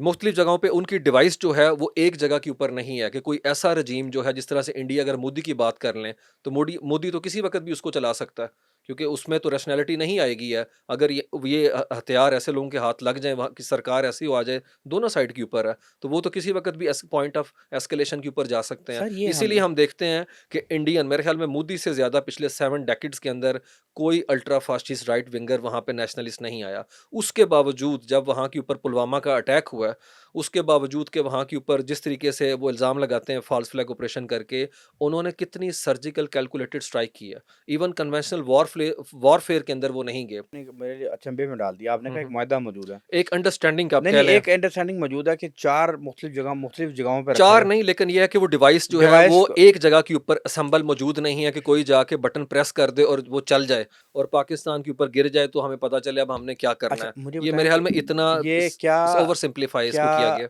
क्या अमेरिका के लिए भी अपने एटमी असासे चलाना इतना ही आसान होगा? मुश्किल है? कि उन्होंने भी ऐसे फैला के रखे हुए हैं? नहीं, वो नहीं, तो सुना है कि 5 मैं मिनट के उसको अंदर मैं अमेरिका, अमेरिका ने अगर दुनिया में कहीं पाकिस्तान और इनके डायनामिक्स बड़े डिफरेंट चलें है, सर इसमें आप कोई बताएँ शक कि दोनों दुनिया के अंदर बड़े डायनामिक्स डिफरेंट है इस अमेरिका वक़्त। ने अगर कहीं भी दुनिया में न्यूक्लियर स्ट्राइक करनी हो, उसको कितना वक़्त उनके चाहिए? पास मेरे ख़्याल में उन्हें ज़्यादा वक़्त इसलिए नहीं चाहिए क्योंकि उनके पास फुटबॉल ब्रीफ़केस उनके अपना जो साथ अपना आर्मी के ऑफ़िसर है उनके पास होगा। अभी देखेंगे डोनाल्ड ट्रंप की ओथ सेरेमनी के बाद फुटबॉल ब्रीफ़केस से अगर कोई स्ट्राइक लॉन्च होती है अमेरिका के ऊपर है, तो वो डिकोड कर सकता है अपने जो उनकी न्यूक्लियर मिसाइल्स हैं और वो उस कंट्री को जाके हिट कर सकते हैं। 5 मिनट में? 5 मिनट, अब एग्ज़ैक्ट टाइम की बात तो नहीं, लेकिन ये है कि वो क्रिपलिंग ब्लो दे सकता है उस कंट्री को। और दूसरी बात है अपना विदिन मिनट्स? ऑफ कोर्स उनका जो अपना टाइम है वो बड़ा हाईली प्रिसीजन के साथ वो उसको अपना रिस्पॉन्ड कर सकते हैं। अच्छा ये बताइएगा आजकल एक अमेरिका को एक लेकिन नई मेरे ख्याल में ये कोई न्यूक्लियर साइंटिस्ट जो हैं या वो जो कि इसके अंदर हैं वो ज़्यादा बेहतर इस चीज़ को बता सकते हैं। मैं जो चीज़ अपने नॉलेज की बेस के ऊपर कह रहा हूँ कि इंडिया पाकिस्तान जो है किसी सूरत के अंदर 5-5 मिनट की स्ट्राइक का ना उनका डॉक्ट्राइन है और ना कोई ऐसी पॉसिबिलिटी है। अभी चाइना की बात लोग करते हैं कि चाइना अपना मिलिट्री मसल फ्लेक्स कर रहा है। अभी अक्टूबर में उसने बॉर्डर का दोबारा से एग्रीमेंट करके गैल्वन वैली के अंदर बफर ज़ोन क्रिएट कर दी इंडिया के साथ है। क्योंकि वो दोनों को पता है हमारी डिपेंडेंसी है एक्सपोर्ट की एक दूसरे के ऊपर है और इंपोर्ट की है, और दोनों उस जगह के ऊपर नहीं देखना चाहते। मेरे ख्याल में हमें भी पाकिस्तानियों को अपनी डिबेट के अंदर हर चीज़ को सिक्योरिटी लेंस से देखने से मेरे ख्याल में इज्तनाब करना चाहिए, जबकि पाकिस्तान की खुद नेशनल सिक्योरिटी पॉलिसी 2021 के बाद जो है वो ह्यूमन सेंट्रिक हो चुकी हुई है और हम जियो पॉलिटिक्स से जियो इकोनॉमिक्स की तरफ जा चुके हुए हैं। ये बताइएगा ये जो अमेरिका ने नई पाकिस्तान के बैलिस्टिक मिसाइल पे पाबंदियाँ लगाई हैं, हम्म। उन्होंने तो ये स्टेटमेंट दी, उसके ऑफिशियल ने, अमेरिकन ऑफिशियल ने ये स्टेटमेंट तक भी दी कि पाकिस्तान इस पोजीशन में आ गया कि वो अमेरिका में मौजूद टारगेट को हिट कर सकता है। क्या पाकिस्तान का मिसाइल प्रोग्राम इतना अच्छा ग्रो कर गया अल्हम्दुलिल्लाह? मुझे तो बड़ी खुशी हुई। इसमें तो कोई शक नहीं, पाकिस्तान के पास बड़े सोफिस्टिकेटेड वेपन्स हैं और टैक्टिकल वेपन छोटे पैमाने पे जो तबाही फैलाने वाले हथियार में पाकिस्तान जो है वो नो डाउट अपना दुनिया के अंदर बहुत आगे जो है चला गया इस हवाले से। तो अमेरिका के जो कंसर्न्स हैं वो डेफ़िनेटली पाकिस्तान को, जैसे मैंने कहा, उन्होंने माज़ी में भी हम पे पाबंदियाँ लगाई हैं, कोई नई चीज़ उन्होंने उन्होंने कहा जी कि उसे पाकिस्तान ने ये सलाहियत हासिल कर ली है हुँ, हुँ। कि पाकिस्तान अमेरिका के टारगेट को हिट कर सकता है, ऐसा है? डेफ़िनेटली मेरा अगर ऐसा है, मतलब ऑफ़ कोर्स वो तो पाकिस्तान के रियासती इदारों को पता है जिनके पास वो नॉलेज है, लेकिन अगर ऐसा है तो मेरे ख़्याल में ये हमारे लिए प्राउड मोमेंट है कि पाक हर पूरी दुनिया की जो गवर्नमेंट्स हैं, स्पेशली अगर हमने देखा मिडल ईस्ट क्राइसिस के अंदर है, तो वहाँ के ऊपर ईरान जो है आज पछता रहा होगा कि उन्होंने टाइमली क्यों नहीं अपना यूरेनियम की एनरिचमेंट करके न्यूक्लियर जो अपना टेक्नोलॉजी हासिल की। अदरवाइज़ बहुत मुश्किल था कि पॉइंट ऑफ एस्केलेशन पे कभी भी जाता इज़राइल उसके साथ इस तरीके से। यूक्रेन देख लें, यूक्रेन आज मातम कर रहा है कि उसने किस तरीके से अपने जो खुद को डीन्यूक्लियराइज़ किया सोवियत यूनियन की डिसइंटीग्रेशन के बाद। तो मेरे ख़्याल में एक कंट्री का बाकायदा बेसिक राइट है उसकी टेरिटोरियल और सॉवरेन बाउंड्री को प्रोटेक्ट करना। उसके लिए अगर वो अपना वेपन इंडस्ट्री पे काम करता है या अपने आप को सिक्योर करने के लिए आज की दुनिया के अंदर जो है अगर वो मिसाइल टेक्नोलॉजी हासिल करता है, तो ये बड़ा जस्टिफाइड पॉइंट है। एक ऐसी दुनिया के अंदर नहीं, वो जहाँ कहते हैं पे कोई अमेरिकन दूसरा कंट्री किसी का साथ देने को तैयार नहीं, अमेरिकन्स कहते तो हैं मेरे ख़्याल में हमें अपने घोड़े जो हैं वो हर वक़्त तैयार रखने चाहिए। अमेरिकन्स तो कहते हैं कि पाकिस्तान ये हासिल कर चुका है। इस वजह से वो 4 पे पाबंदी लगाई। अमेरिकन ये उन्होंने ये क्लेम किया ये कर चुके तो हैं। पाकिस्तानी गवर्नमेंट का क्या मौक़िफ़ है? पाकिस्तानी पाकिस्तानी मौक़िफ़ तो ब नरम-गरम सा मौक़िफ़ रखती है ना, ठीक है भई, हमने हासिल कर लिया तो कर लिया। क्या ज़रूरत है बताने की या स्टोर करने की? मेरी तो ये राय है। लेकिन मेरे ख़्याल में ये चीज़ बताने वाली भाइयों ने पता चल जाता है पता डेफ़िनेटली चल दुनिया गया के। तो 4 पाबंदियाँ लग गई जी, जी, ना। बिल्कुल। अच्छा ये बताइएगा कि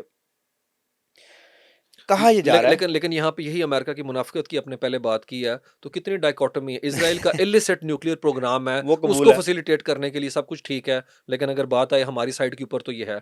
तो मेरे ख़्याल में अमेरिका की मुनाफ़िकत को पूरी दुनिया के सामने रखना ये सबसे इम्पोर्टेंट है, बजाए कि हम अपने मुल्क के अंदर लिमिटेड वसाइल के अंदर जो हमने मैनेज किया है, एक ऐसे माहौल में जब ईस्टर्न बॉर्डर पे एक मॉन्स्टर जो है, जायंट बुलिंग फैक्टर जो है वो हमेशा मौजूद है, और वेस्टर्न बॉर्डर के ऊपर हमने वॉर ऑन टेरर लड़ी लड़ी और अर्बन सेंटर्स तक वॉर। पाकिस्तान ने 15 साल एक ऐसी जंग लड़ी है जो कि हम लोग डिज़र्व नहीं करते थे, जो हम पे इम्पोज़ की गई एक तरह, और आज भी देखते हैं ये नई टेरर वेव्स, तो उसमें पाकिस्तान का स्टांस बड़ा जस्टिफाइड है, स्पेशली रियासत का।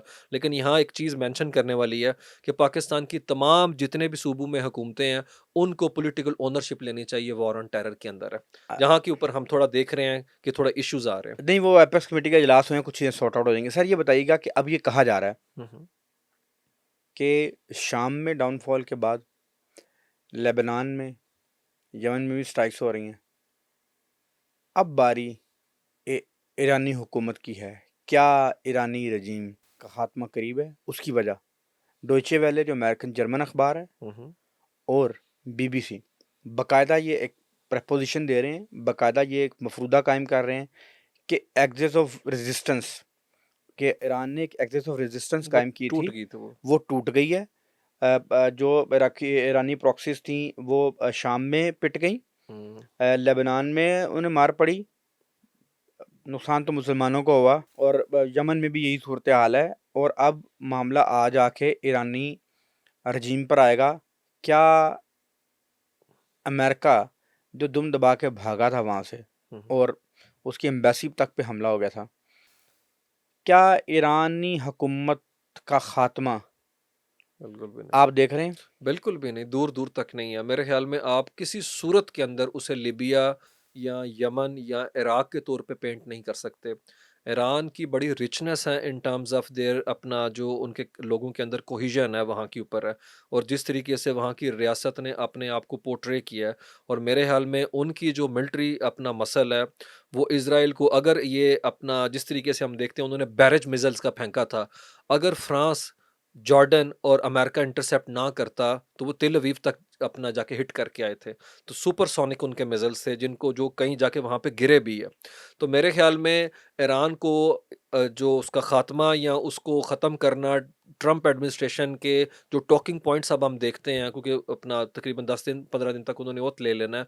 वहाँ पे कुछ ऐसा नहीं, लेकिन नो डाउट वो प्रेशर एक्सर्ट करेंगे, माउंट करेंगे प्रेशर इसके ऊपर कि वो न्यूक्लियर टेक्नोलॉजी है उसको हासिल उस तरीके से ना कर पाए हम। लेकिन मैं नहीं देखता कि किसी तरीके की ऐसी स्ट्राइक हो और पूरा यूरोप और अमेरिका मिल के जो है उसके अंदर हम उस तमाशाई बन के इज़राइल को टैप करें कि इनको इस तरीके से मैनेज किया जाए अब। क्योंकि इज़राइल भी देखेंगे, थोड़ी-सी बात यहाँ पे मैं मज़ीद बढ़ाऊँ कि इज़राइल ने भी सर्जिकल स्ट्राइक्स की। इज़राइल ने भी उन जगहों को स्पेसिफिकली टारगेट किया, जो जगहें जो हैं उनकी मिलिट्री इंस्टॉलेशंस थी। उन्होंने भी वहाँ पे सिविलियन आबादी को टारगेट नहीं किया। आप इस्माइल हानिया के केस में आप देख सकते हैं। इसमें नो डाउट ईरानियों को बहुत ज़्यादा सोचना चाहिए कि वो तेहरान के अंदर एक ऐसी फिगर जो मेहमान आई है उनकी ओथ सेरेमनी के अंदर, मसूद पज़ेश्कियान की, उसे तेहरान के अंदर वो हाईली प्रोजेक्टाइल स्ट्राइक के साथ जाके हिट करके मारने की अपना सलाहियत रखते हैं। तो ये चीज़ ईरान के एंड के ऊपर भी उसकी कमज़ोरी दिखाती हैं कि वो मिलिटरीली जो है वो इतना ज़्यादा सोफिस्टिकेटेड चीज़ों के साथ नहीं हम दुनिया में उसको उसको देखते, और बड़ी उसकी पब्लिक मंत्रा तो बहुत है कि वो नो डाउट उसने कोशिश भी की है पब्लिक कंजम्पशन के लिए, मिसाइल्स की स्ट्राइक भी की। लेकिन ईरान भी बहुत ज़्यादा रैशनल कैलकुलेशन के साथ आहिस्ता-आहिस्ता आगे बढ़ रहा है। ये बताइएगा कि 2-3 सवाल हैं। जी, जी। मैं चाहता हूँ कि वो सवालात मैं ज़रा फ्रेम कर लूँ, फिर आप एक-एक करके उसका जवाब दें। पहला सवाल, ये शाम में जो मुजाहिदीन आए हैं, हुँ, हुँ। ये बड़े अच्छे मुजाहिदीन हैं। ये कहते हैं कि इज़राइल के साथ हमारा कोई लड़ाई नहीं है, हुँ, हुँ। हमें इज़राइल से कोई मसला नहीं है, वो फ़लस्तीनियों को मारता रहे, हुँ, हुँ। कोई इश्यू नहीं। ये जो इज़राइल में जो शाम में जो लोग आए हैं, इनको इज़राइल से मसला क्यों नहीं कोई? ये यही प्रॉब्लम है मुसलमानों का कि हम अपने आप को नेशन स्टेट के कॉन्सेप्ट के अंदर देखते हैं। हम मुस्लिम उम्मा के कॉन्टेक्स्ट में देखते ही नहीं। जबकि जिन्होंने नेशन स्टेट का हमें कॉन्सेप्ट दिया, वो 1950 के बाद रीजनलाइज़ेशन के अंदर यूरोपीय यूनियन बन गए। दे हुँ, love to be called Europeans. उनका तो मसला ही नहीं डच जर्मन का अब है। लेकिन हमें उन्होंने कहा है तुम इस घर के हो, फर्द हो, तुम्हारा नाम पाकिस्तानी है, तुम ईरानी हो, तुम्हारा नाम ये है। जबकि हमें जहाँ से पावर ड्राइव करनी चाहिए, वो तो मुस्लिम उम्मा का कॉन्सेप्ट है। तो मेरे ख्याल में आजकल जिहादी इसी तरह के आ रहे हैं, जो कह रहे हैं हमें इज़राइल से कोई प्रॉब्लम नहीं हो, जो वहाँ पे फ्लाइट्स वगैरह उनकी हैं फ़लस्तीनियों की, वो पेन उनकी है, हमारी पेन नहीं। तो वो इंटरनेशनल रिकॉग्निशन लेने के लिए, इंटरनेशनल लेजिटिमेसी लेने के लिए, और जो इकोनॉमिक सैंक्शन इम्पोज़ की गई हैं वेस्ट की तरफ से, उसको पोर्ट्रे करके अपने आप को लिबरल अपना एक एंटिटी के तौर पे दिखाना चाह रहा है बंदा। जबकि उसका बैगेज सब दुनिया जानती है, 2016 में अल-कायदा का और जिहादिस्ट बैकग्राउंड है, और अल-नुसरा फ्रंट के साथ अल-नुसरा फ्रंट था ये पहले, ग्रुप एचटीएस है, जो काम करते थे। तो मेरे ख्याल में जिस तरीके से इज़राइल की हमने बात की आपने, जबकि इज़राइल क्या कर रहा है? इज़राइल ने गोलान हाइट्स के ऊपर ना सिर्फ कब्ज़ा कर लिया है, बल्कि सेटलमेंट को मज़ीद एक्सपैंड करने की बात की है, और बफर ज़ोन को भी उन्होंने खुद क्रिएट कर दिया विद इन सीरिया। और दूसरी तरफ वो हर उस मिलिट्री इंस्टॉलेशन को टारगेट कर रहा है, जो पोटेंशियली वो तसव्वुर करता है कि मेरे लिए नुकसान का बायस हो सकती है। बशार अल असद अचानक भाग गया। और कहा जाता है कि इन जो यूरोपियन मीडिया में रिपोर्ट हुआ कि 400 के करीब उसने मिलिट्री इंस्टॉलेशंस का सुराग इज़राइल को दे दिया, और इज़राइल ने चुन-चुन के वो मिलिट्री इंस्टॉलेशंस तहवाला कर दी। ये बशार अल असद का हुकूमत का अचानक खात्मा कैसे हो गया मशरिक़ वस्ता में? नहीं, ये अचानक नहीं हुआ, ये एक उनका जो है डिक्लाइन था, जिसे शायद उस तरह से देखा नहीं गया, लेकिन उसके अंदर कंट्रीब्यूटिंग फैक्टर्स बहुत ज़्यादा थे। जैसे मैंने पहले बताया, ईरान की जो आर्मी थी, वो नफ़सियाती तौर पे बहुत थक चुकी हुई थी अपने लोगों को मार के। उनका रिज़ॉल्व बड़ा नीचे बॉटम पे था। दूसरा ईरानी या शामी? सॉरी, शाम की है। मिस्टेकनली शामी दूसरा आर्मी जो थी, उनको तनख़्वाही पूरी नहीं दी जा रही थी, वो मेल नरिश थे, उनके पास खाने के मामलात जो है उनका इश्यूज़ आ गया था। दूसरी तरफ उन्होंने देखा कि हमारे जो अपना एंटिटीज़ हमें पीछे से प्रोटेक्ट करती हैं, ईरानी हैं, वो सफ़र कर रहे हैं, जो अपना उन्हें रेस्क्यू करने के लिए आए थे रशियंस हैं, वो सफ़र कर रहे हैं, चोक कर गए हैं। और लेबनीज़ आर्मी जो थी है, ये जो अगर हम बात करें, पूरा ग्रुप है 50,000 से लाख का ये, वो किस तरीके से हमारे साथ थी। तो वो मुझे लगता है पूरा एक्सिस जिस तरह डिसइंटीग्रेट करता गया है, उस चीज़ से भी अब जो डीमोरलाइज़ थी उनकी आर्मी बहुत ज़्यादा। और फिर कन्विक्शन नज़र नहीं आती हमें बशारुल असद के एंड के ऊपर है, क्योंकि वो भी उस ज़माने के आस-पास, जब ये बागी ग्रुप जो है बढ़ रहा था दमास्कस की तरफ, तो वो भी लूट-मार के अंदर हमें जो है वो मुलव्विस जो है उस वक़्त नज़र आए थे। तो 14 साल की वो जो सिविल वॉर थी, वो 14 दिन के अंदर जो है ज़मीन बोस हो गई। लेकिन इसके अंदर नो डाउट ऑर्गेनिक स्ट्रगल है वहाँ के लोगों की। हम उसमें असद रजीम को किसी सूरत, उसकी ब्रुटैलिटी, जो रेप उसने किया, और जिस तरीके से होमोसाइड की, कत्लो-गारत की, और जिस तरीके की फुटेज आ रही है, उसको किसी सूरत में रूल आउट नहीं कर सकते। तो मेरे ख़्याल में अरब स्प्रिंग जो 2011 में हुई थी, इसको उसी के कॉन्टेक्स्ट के अंदर देखना चाहिए। लेकिन यहाँ पे एक प्रॉब्लम ये है कि वहाँ पे क्रिश्चियन अलवी जो ग्रुप है माइनॉरिटीज़ में, उनको कहा तो है नो डाउट एचटीएस ने कि हम आपको टारगेट नहीं करेंगे, हम इक्वल राइट्स की बात करते हैं, ग्रेटर इकोनॉमी की बात करते हैं, डिफरेंट इलाकों के अंदर है। लेकिन मेरे ख़्याल में आने वाले वक्त के अंदर ये बड़ा मुश्किल है प्रिडिक्ट करना कि इतनी पोलराइजेशन के टाइम के ऊपर एचटीएस उसको मैनेज करने के काबिल होगा। लेकिन अमेरिकन एंड के ऊपर ये अंडरस्टैंडिंग है, वो इस रजीम की स्टेबिलिटी चाहते हैं, लेकिन अब उसकी शक्ल सूरत क्या होगी, खदोखाल क्या होंगे, it is yet to be seen. क्योंकि 1 साल तक अगर वो इलेक्शन कंडक्ट नहीं करते और पीसफुल ट्रांजिशन पावर की नहीं होती, तो फिर मुझे लगता है प्रॉब्लम हो सकता है। यहाँ पे असल बेनिफिशरी जो कंट्री है, इसराइल तो नो डाउट है ही है, वो तुर्की है। तुर्की की इन्वेस्टमेंट थी इन एचटीएस के ऊपर है। अच्छा, तुर्की सुन्नी ग्रुप है, सर। क्योंकि वो कुर्दों के खिलाफ हैं जो कि वहाँ पे बैठे हुए हैं। अच्छा, अ, तो अच्छा, अच्छा, वो आप कहते हैं कि अच्छा थोड़ा जी, जी, एस्टेब्लिश कर लें, जी, जी, आप प्लीज़। कहते हैं कि तुर्की जो शामी मुजाहिदीन को इसलिए सपोर्ट कर रहा है कि वो उन कुर्दों के खिलाफ हैं जो तुर्की के खिलाफ सेपरेटिस्ट मूवमेंट चला रहे हैं, क्योंकि कुछ कुर्दों का हिस्सा जी, जी, शाम में है और पीकेके। कुछ शाम में तुर्की में है, ईरान में भी है ईरान में और भी है, इराक में भी, ये चारों बॉर्डर पे बैठे हुए हैं। बॉर्डर बैठे हुए हैं, और वो जो हैं वो इस वजह से उसके खिलाफ है कि वो शामी मुजाहिदीन उन कुर्दों को मारेंगे जो तुर्कों की हिमायत है। बिल्कुल। और यानी ये तैयब अर्दोग़ान की कोई यानी कि तैयब अर्दोग़ान अपनी गेम खेल रहा है। आपको बताया तो नेशनल इंटरेस्ट यही तो होते हैं।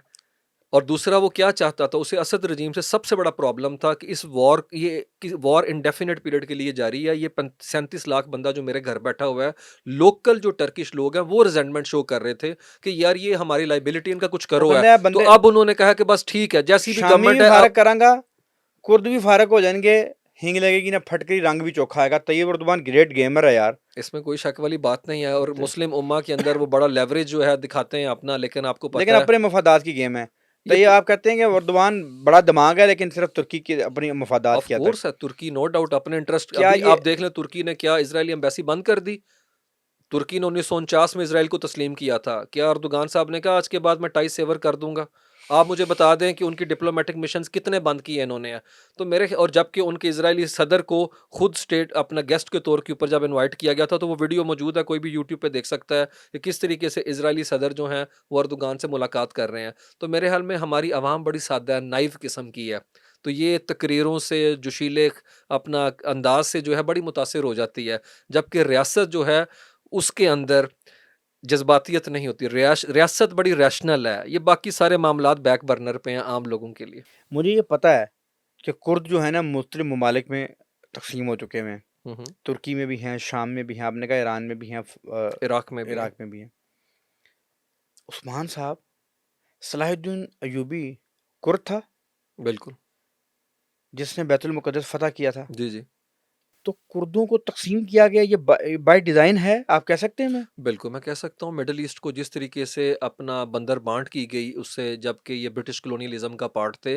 दुनिया में जितनी जंगें इस वक़्त चल रही हैं, जो बड़ी-बड़ी हैं, जिक्र हम बात जो मसाइल हैं स्पेशली अगर हम देखें चाइना के अंदर वो हांगकांग का क्राइसिस वो भी बरतानिया ने खड़ा किया, कश्मीर का वो भी कॉलोनियल लेगेसी है, और ये जो मिडल ईस्ट के अंदर आज कुछ जो हम देख रहे हैं, ये बरतानिया, और आज वो अपनी दवाई खुद चख रहे हैं ब्रेक्ज़िट के बाद जो उनका हशर हुआ है वहाँ के ऊपर, इंग्लैंड का, ग्रेट ब्रिटेन। और ये टर्म अनकरीब ऑब्सोलीट हो जाएगी अगर अपना वहाँ के ऊपर स्कॉटलैंड सेकंड रेफरेंडम ट्रिगर कर लेता है, तो यूके जो है ना विल बी नो मोर, और फिर वो मेरे वहाँ के ऊपर इंग्लैंड और ये 4 रियासतें जो हैं वो अलग हो जाएँगी।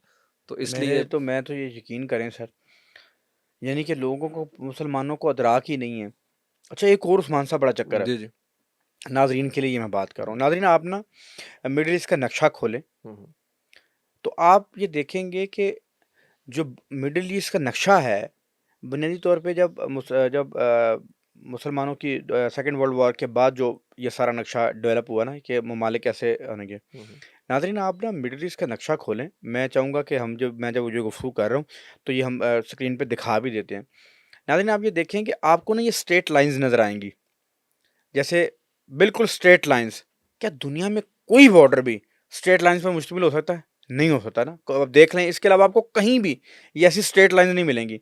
जैसे ऐसे ये तो ऐसे लगता है कि नक्शा फैला के ऐसे क्रॉस लगाए गए, एक एक फुट्टा रखा गया और फिर बस निशान लगा दिए गए। ये मिडिल ईस्ट को ऐसे तकसीम किया गया। ये बड़ी और इसी तकसीम में आप देखें कि कुर्दों को, जो सलाहुद्दीन अयूबी था, उसकी जो कबीला था सलाहुद्दीन अयूबी साहब का, उसको तकसीम करके रख दिया कि कभी वो एक यकजा कुव्वत के तौर पे दोबारा उभर ही ना सकें। ये छोटी बातें नहीं हैं, ये इसको दिमाग खोलें, समझें। ये जो आज की सारी गुफ्तगू है, ये आपकी अंडरस्टैंडिंग के लिए है कि आपको समझ आए कि दुनिया क्या सोचती है, क्या कर रही है आपके साथ? एक और बड़ी मैन्युफैक्चर्ड किस्म का ये सारे का सारा मामला खड़ा किया गया। ये ऑर्गेनिक किस्म के बॉर्डर्स बिल्कुल नहीं भी कभी भी है, नहीं थे कभी अब। भी नहीं थे। और इन्होंने तमाम, और याद रखिएगा जो फार राइट ग्रुप है अपना, हार्डकोर क्रिश्चियन है वेस्ट के अंदर, वो नफरत करते हैं ज्यू से। एक्चुअली एंटी सेमाइट वो हैं, एंटी सेमिटिज्म वो करते हैं। हम पे इल्ज़ाम लगा दिया गया। उन्होंने बेलफर डिक्लेरेशन करके 1917 में वहाँ से उन सबको निकाला और उन्हें कहा तुम लोग इधर जाके फ़लस्तीनियों के साथ रहो। और साथ में उस रियासत को बाकायदा, जो कि इल्लीगल रियासत है, आज तक तस्वुर किया जाता है नाजायज़ रियासत, उसको प्रोटेक्ट किया गया, प्रोपोगेट किया गया और उसे प्रॉप अप किया गया। और उसके बाद से लेके 48 के बाद जब नकबा हुआ, एक्सपल्जन हुई फ़लस्तीनियों की, वो आज भी हम देख रहे हैं। तो मेरे ख़्याल में इस सारे मामले के अंदर who is to blame? Specially जो है ग्रेट ब्रिटेन, बरतानिया जो है, उसका बड़ा कसूर है कि किस तरीके से उन्होंने यहाँ के ऊपर मैनिपुलेशन की है और आज वो दुनिया के अंदर बीकन ऑफ डेमोक्रेसी और चैंपियन बने बैठे हैं नाज़रीन, शायद इंसानी आपके हकूक़ के। उस्मान साहब ये बात कर रहे हैं ना, शायद आपको थोड़ा-सा समझ ना आए कि मैं थोड़ा समझाने की कोशिश करूँ। ये बाल्फोर डिक्लेरेशन की उन्होंने बात की। बाल्फोर जो थे वो यूके के फॉरेन मिनिस्टर थे। उन्होंने एक ख़त लिखा था ज्यूज़ को, और 1917 में, और जो रियासत बनी है 1948 में बनी है। ये याद रखें, जो इज़राइल रियासत है 1948 में बनी है। वो 1917 में ख़त लिखा है उन्होंने, और उन्होंने इसमें इस चीज़ का कमिटमेंट की ज्यूज़ के साथ कि वो उनके लिए आज़ाद रियासत की तश्कील में किरदार अदा करेंगे। ये लेटर कोई ऐसी चीज़ नहीं कि हम अपने पास से बात कर रहे हैं। ये लेटर जाके आप देख सकते हैं कि वो लेटर मौजूद है। इसको बाल्फोर डिक्लेरेशन भी कहते हैं। 1948 में जो रियासत बननी थी, 1917 में जो बरतानवी वज़ीर ख़ारजा था, कमिटमेंट कर रहा था कि हम तुम्हारी रियासत बनवाएँगे। तो ये सारी आज की जो गुफ्तगू का मकसद ये है कि आप लोग अंडरस्टैंड करें कि दुनिया में ये जो दुनिया जो बदलती है, दुनिया में मामलात बदलते हैं, उनकी जो दाग बेल है, दिहाइयों पहले डाल दी जाती है।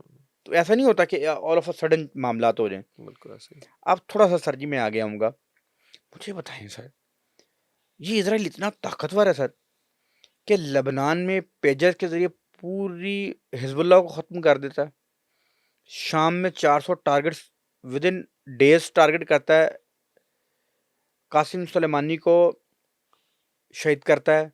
हुँ, हुँ, हुँ। वो जो हमास के जो सरबराह थे, क्या नाम मेरा ना, हसन नसरुल्लाह। हसन नसरुल्लाह को ईरान में, तेहरान में शहीद कर देता है। नहीं, नहीं, वो इस्माइल हानिया को तेहरान में करता है, हसन हाँ, नसरुल्लाह को लेबनान में। हाँ, हसन नसरुल्लाह को लेबनान में करता है, वो इस्माइल हनिया को वहाँ करता है, हुँ, ठीक। हुँ। मुझे ये बताएँ उस्मान साहब, ये इज़राइल इतना ताकतवर है कि वो दुनिया में जहाँ चाहे अपने टारगेट को हिट कर देता है। इसलिए इज़राइल इतना ताकतवर कैसे है? उसकी बड़ी रीज़न है पीछे जो अमेरिका की उन्हें बैक हासिल है, अमेरिका की फंडिंग है, तकरीबन $3 बिलियन की तो उन्हें इमदाद जो है हर साल अमेरिका की तरफ से मिलती है। और ये वॉर शुरू होने के बाद $68 करोड़ की तो अभी बाइडेन एडमिनिस्ट्रेशन ने तकरीबन 2 महीने पहले जो है, 1 महीना पहले उन्हें कांग्रेस से इमदाद लेके दी है। तो वो कहा जाता है दुनिया के अंदर 2 इज़राइल ऑक्युपाइड टेरिटरीज़ हैं, एक फ़लस्तीनी ऑक्युपाइड टेरिटरी है और एक जो कांग्रेस है, वहाँ के ऊपर इतना मज़बूत ताकतवर है, अपना क्या कहते हैं वहाँ पे ग्रुप्स है। और अमेरिका के अंदर हम देख लें आप है, कोई एंटिटी, कोई पर्सनैलिटी और इज़राइल के ख़िलाफ़ जो है इस वक़्त अगर आउटस्पोकन है, बात करती है, तो किस तरीके से उसे सिस्टमैटिकली वो जो है वहाँ से अपना आगे से मंज़र-ए-नामे से हटा दिया जाता है। चाहे वो हॉलीवुड के एक्टर हों, चाहे वो वहाँ के ऊपर कोई लीडरशिप के लोग हों। हाँ जी, बिल्कुल आप चेक करके देख लें, किस तरीके से जो लोग एंटी इज़राइल आते हैं, गुफ्तगू कर रहे हैं, स्पेशली जिस तरीके से एक्सटर्मिनेट कर रहे हैं वहाँ पे, कत्लेआम, एक नस्ल कशी हो रही है। बल्कि आप हैरान होंगे कि अब यूट्यूब के ऊपर अपना इज़राइल को लेके जेनोसाइड का वर्ड बोलेंगे तो वहाँ पे कम्युनिटी गाइडलाइन इन्वॉल्व हो जाती है। तो इस तरीके से वो नैरेटिव शेप कर रहे हैं कि आप पकड़ नहीं सकते। तमाम दुनिया के बड़े-बड़े अखबारात जब फ़लस्तीनियों के बारे में लिखते हैं तो वो कहते हैं डेड और किल्ड है। लेकिन जब इज़राइलियों के कत्लेआम की बात हुई जो कि हमास की तरफ किया जाता है कि उन्होंने किया, तो अल्फाज का चुनाव देखें, स्लॉटर्ड, ब्रूटली मर्डर्ड, तो उसमें 40 बेबीज वर बी हेडेड। तो ये सारा जो है सूडो किस्म का एक नैरेटिव शेप किया जाता है ताकि ये वॉर को जस्टिफिकेशन मिल सके है।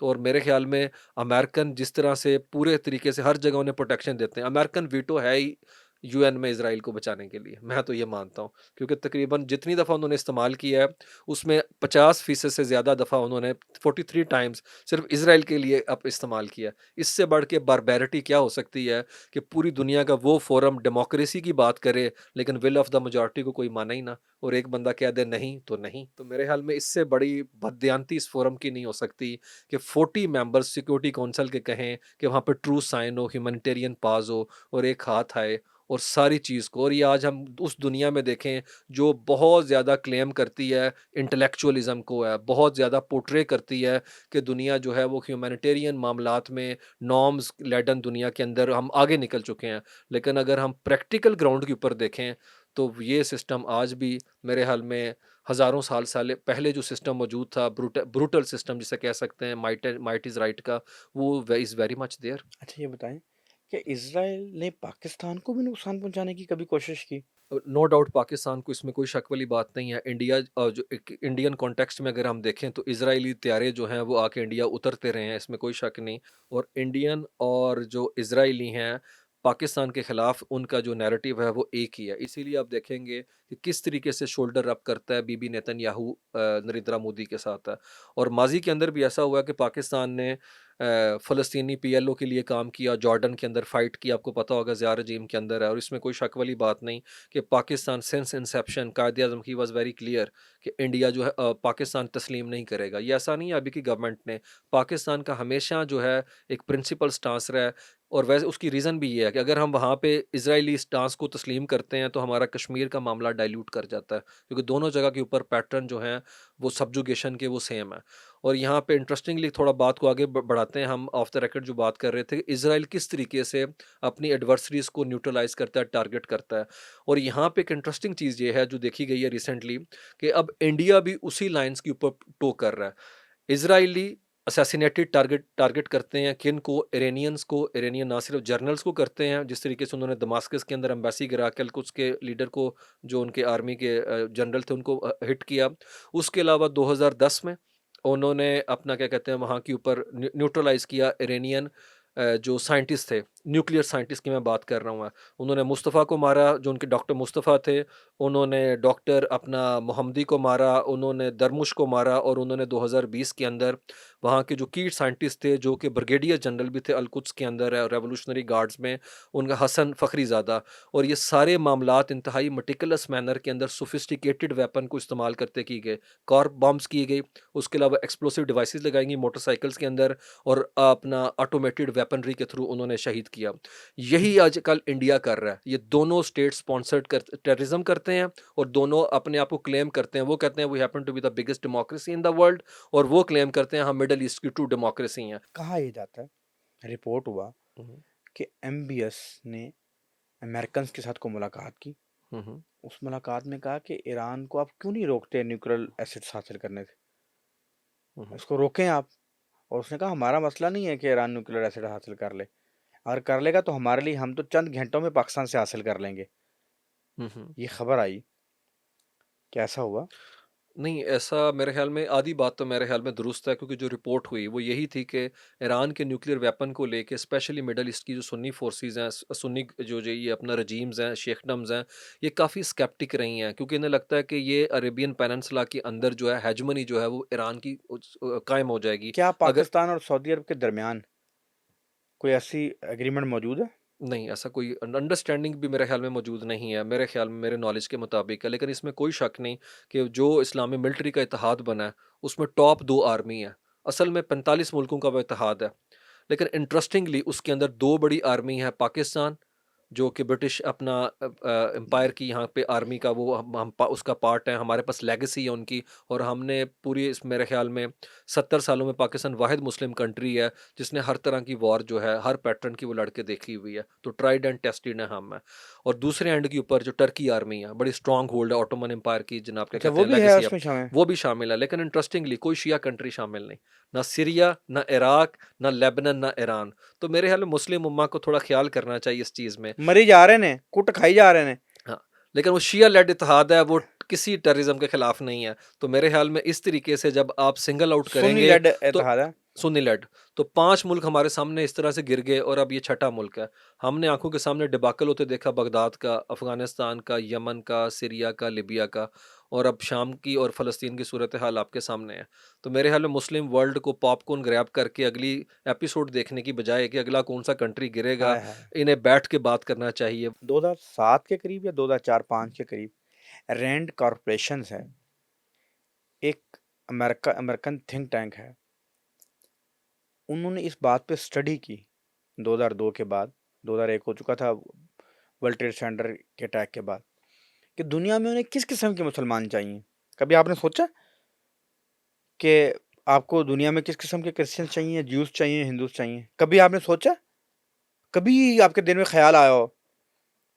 कभी आपने ये सुना कि अमेरिका 2004, 5, 6, 7 में ये सोच रहा था कि उन्हें दुनिया में किस किस्म के मुसलमान चाहिए, और जिस किस्म के उनको मुसलमान चाहिए वो मुसलमान कैसे बनेंगे, उनके लिए क्या किया जाएगा, और उन्होंने क्या किया?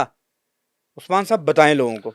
जी, रैंड कॉरपोरेशन अमेरिका 9/11 के बाद अमेरिका ने पूरी मुस्लिम वर्ल्ड के अंदर जो है वो बहुत ज़्यादा ना सिर्फ अपना रिसर्च करवाई इन हवाले से कि किस तरीके से मुसलमानों को हमने मैन्युफैक्चर्ड किस्म के मुसलमान हमने खड़े करने हैं, जो सोचें वो भी हम उन्हें बताएं। और उसके लिए उन्होंने इंतखाब किया सूफीज़म का, मिस्टिसिज्म का, और स्टेट स्पॉन्सर्ड सूफीज़म के उन्होंने नैरेटिव बिल्ड किए जिसमें पाकिस्तान और मोरक्को दो लीड कंट्री थे। रैंड कॉरपोरेशन बताती है कि पूरी दुनिया, मुस्लिम दुनिया के अंदर सबसे ज़्यादा ज़बरदस्त जो मुसलमान कहलाने के अहल लोग हैं वो हैं जो मिस्टिक आइडियाज़ को मानते हैं, सूफीज़। क्यों? क्योंकि वो पॉलिटिकली क्वाइट है, उनकी कोई पॉलिटिकल एक्टिविज्म नहीं, नहीं मैं है। चाहता हूँ आप सहल करके आसानी से बताएं, आसान अल्फाज में बताएं सर।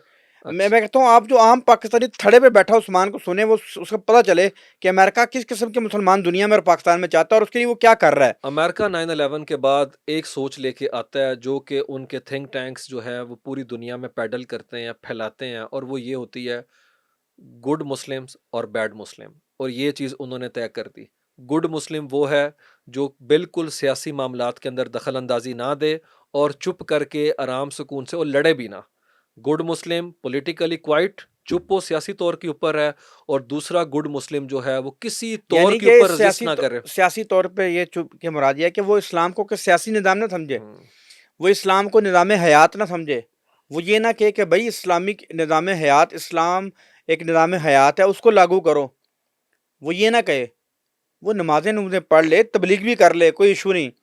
वो सूफीज़्म के नाम पे रक़्स भी कर ले। हम्म, वो कहे जी बस इस्लाम अमन का दर्स देता है। हम्म। बस आप हमें मारें, आप हमें कत्लेआम कर दें, कुटें, जो आपका दिल करे कर लें, लेकिन इस्लाम अमन का दर्स देता रहे। ये अमेरिकन चाहते हैं कि जो ऐसे मुसलमान हैं वो अच्छे मुसलमान हाँ, और दूसरा वो चाहते थे कि अपना मुसलमान किसी सूरत के अंदर रिटेलिएट ना करें। मतलब ये कि वो जो जहाद का असल तसव्वुर है, तलवार से जहाद है, वो कहते हैं अपने नफ्स से करना जहाद करते रहो घर बैठ के अपनी खानकाह के अंदर है। लेकिन जब अपना जुल्म, सोशल इनजस्टिस तुम्हारी आंखों के सामने हो तो भी तुम ना निकलो। जबकि सूफी और ये मामला जो है सूफीज़म से मुतल्लिक जो उन्होंने खड़ा किया, उसमें सूफीज़म के ऊपर बहुत बड़ी चोट है। क्योंकि सूफिया ऐसे बिल्कुल भी नहीं थे। वो अपनी जो ताकत ड्राइव करते हैं मौला अली से, मौलाए कायनात से, उन्होंने कभी ज़िंदगी में तलवार अपने हाथ से नहीं रखी, ना करबला में रखी गई। हाँ। और पूरे जानते थे कि यज़ीदी लश्कर जो है वो तादाद में कितना बड़ा है, लेकिन हुर्रियत उन्होंने नहीं छोड़ी है। और वो 72 जो अपना हमारे शहीद थे इस्लाम के, वो उस वक़्त खड़े रहे। वो आइडिया जो है ये स्ट्रिप ऑफ करना चाहते हैं। और मोस्टली सूफीज़्म के जो ट्रांसलेशंस आपको मिलती हैं, अगर हम मौलाना रूमी की बात करें तो वो उन्होंने लिखी है जो खुद रिलीजन को बिलीव ही नहीं करते। कोलमैन बाक्स सबसे ज्यादा फेमस अमेरिकन है जो रूमी की बुक की ट्रांसलेशन करता है। He happens to be an atheist. यानी ये उस्मान साहब कह रहे हैं कि जो आपके पूरी दुनिया में रूमी को पढ़ाया जा रहा है, वो सूफीज़्म की बुनियाद पे पढ़ाया जा रहा है कि रूमी एक सूफ़ी था और वो सूफ़ी सोच को प्रमोट करता था। उस्मान साहब कह रहे हैं कि वो जो पढ़ाया जा रहा है, वो आपको समझाया जा रहा है, उसके जो तर्जमे किए जा रहे हैं, इंग्लिश में तर्जमे किए जा रहे हैं, वो एक दहरिया यानी अल्लाह पे यकीन ना रखने वाली औरत के ज़रिए कराया जा रहा है। वो मर्द है, मर्द कोलमैन मर्द के बाक्स। ज़रिए कराया जा रहा है, जो इस्लाम के क्या वो किसी मज़हब पे यकीन नहीं रखती, लेकिन वो रूमी का तर्जमा करके आपके लिए पेश कर रहा है। हाँ जी, और वो समझ रूमी आ रही है क्या गेम हो रही है? और जो ये गेम हो रही है। और जो रूमी का इश्क ही अपना जो आपके पास अपना 40 rules of love. 40 rules of love है, एलिफ शफक ने लिखी है। वो खातून खुद एग्नोस्टिक है, वो भी रिलीजन के ऊपर जो है डाउट रखती है, वो भी इसे भी यकीन नहीं। तो लेकिन ऐसी खातून के हाथ से लिखा हुआ अगर मास्टरपीस भी है तो उसकी क्या स्पिरिचुअल वैल्यू है। खुदा के बंदो समझो, इस तरह की मैं गुफ्तगू आप लोगों के लिए हम लाते रहेंगे, इस तरह की गुफ्तगू आपके लिए करते रहेंगे उस्मान साहब, हम दोबारा भी करेंगे। जी, जी। लेकिन मैं ये जाने से पहले एक जी, सॉरी, जी। मैं इकबाल का वो शेर जो आपसे बात हो रही थी, आपने बताया था निकल कर खानकाह से अदा कर रस्म निकल कर शब्बीर। खानकाहों से अदा खानका कर रस्म रस्म शब्बीरी। शब्बीरी। ये वो दौर है भाईजान। तो उसने मेरे कहा था कि मैं तुझको बताऊं तकदीर उमम क्या है, शमशीर और सना अव्वल, ताऊस और रबाब आह, आखिर। बिल्कुल। इस्लाम अमन का दर्स देता है, लेकिन उस वक़्त देता है जब बिलाल काबे की छत पर हो, हुँ, जब बिलाल को कोड़े लग रहे हों, ताज़ियाने उस पे बरस रहे हों, तो फिर ग़ज़वे बदर का हुक्म देता है, ग़ज़वे उहद का हुक्म देता है। अमन का दर्स इस्लाम ज़रूर देता है। जब फ़तह मक्का हो जाए, फिर कहता है जाओ सारों को माफ़ी है। तो इतनी सी बात है, ये इतनी सी फ़िलॉसफ़ी है सर, इस पे बात करेंगे, दोबारा करेंगे। मैं इंशाअल्लाह, यकीन से कहता हूँ कि जो लोग भी हमारी गुफ्तगू सुनेंगे, वो बिल्कुल, अंडरस्टैंड करेंगे दुनिया में हो क्या रहा है, मुसलमानों के साथ क्या हो रहा है, असल बिल्कुल में ऐसा गेम है। क्या खेली जा रही है। बिल्कुल, आपके वक़्त का बहुत शुक्रिया। बड़ी हमारे नवाज़िश, ने बहुत आज के लिए शुक्रिया। इतना ही। आपका बहुत शुक्रिया, आज के लिए इतना ही।